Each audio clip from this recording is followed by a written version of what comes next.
Hello friends, I am C Vardhaman का। जितने भी सी इंटर वाले स्टूडेंट हैं जो अभी मई सितंबर या जनवरी में एग्जाम्स देने वाले हैं, उनके लिए केस सिनेरियोज बहुत इंपॉर्टेंट है।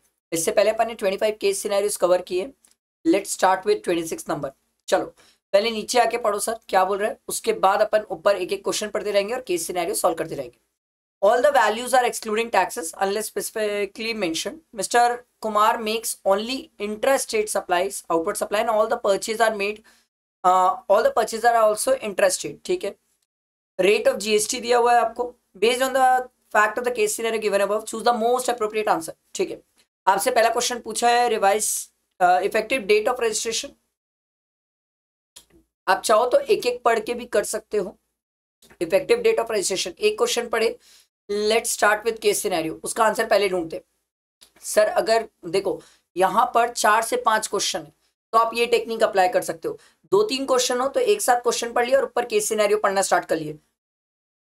अगर आप ये टेक्निक फॉलो करते हो, विश्वास करो बहुत अच्छा रिजल्ट आएगा, बहुत इफेक्टिव होगा।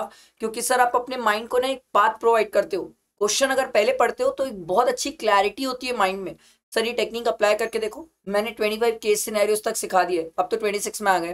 देखो, Mr. Kumar started an interior designing practice from the month of January. ठीक है। His turnover up to the month of March was 12,50,000.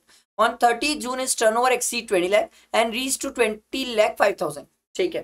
Mr. Kumar applied for registration on 15 July and the registration certificate was granted on 25 July. Sir तो क्या इसने 30 days के अंदर apply कर लिए? Yes sir, 30 जून से 15 जुलाई 30 डेज के अंदर अप्लाई कर लिए रजिस्ट्रेशन के लिए। तो सर उस केस में उसका रजिस्ट्रेशन इफेक्टिव कब माना जाएगा? वेरी सिंपल सर, जिस दिन उसका टर्नओवर एक्सीड किया, लाइबल टू रजिस्टर था, उसी दिन उसका इफेक्टिव रजिस्ट्रेशन माना जाएगा क्योंकि 30 डेज के अंदर अप्लाई किया है। ठीक है। तो इस केस में पहला answer effective date of registration हो गया।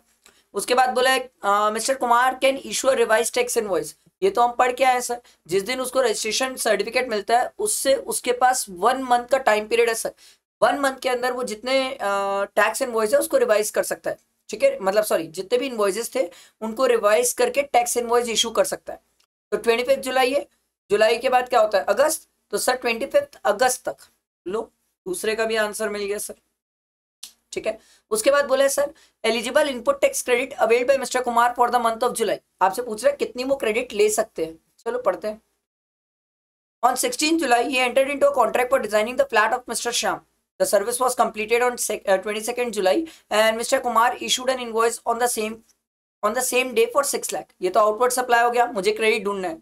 On 5th July, Mr. Kumar purchased a capital goods amounted to rupees 4,50,000. ये मेरे काम का है।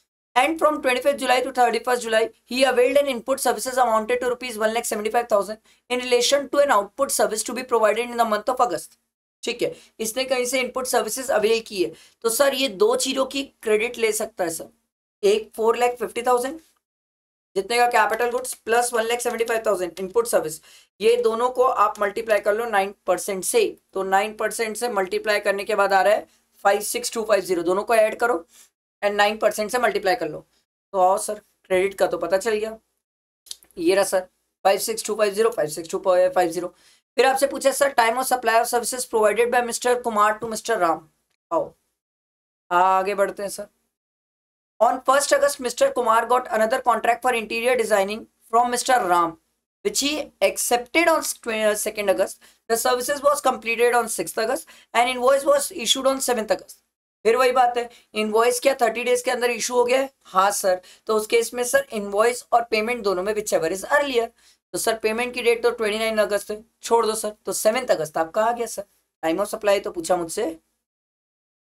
Check what will be the tax liability of July month if mister Kumar is paying tax under section 10(2)(a). Nice. 10(2)(a मतलब composition scheme. तो जुलाई month का उसका पूछ रहा है कितना आएगा। तो जुलाई मंथ में भाई ने कितने का सर्विसेज सप्लाई किया? सर 6 लाख का सर्विसेज सप्लाई किया जुलाई में। तो sir 6 lakh into 6%, service category है ना, तो 6 लाख का 6% कितना हो जाएगा? 36,000 और CGST SGST 1880। सिंपल समझ आया? हाँ भाई, ये रहा, क्लियर हुआ? सिंपल मस्त इजी सा केस सिनेरियो था। आई होप समझ आया होगा। लाइक करना, फ्रेंड्स को शेयर करना और नेक्स्ट केस सिनेरियो का वेट करना। ठीक है, चलो थैंक यू।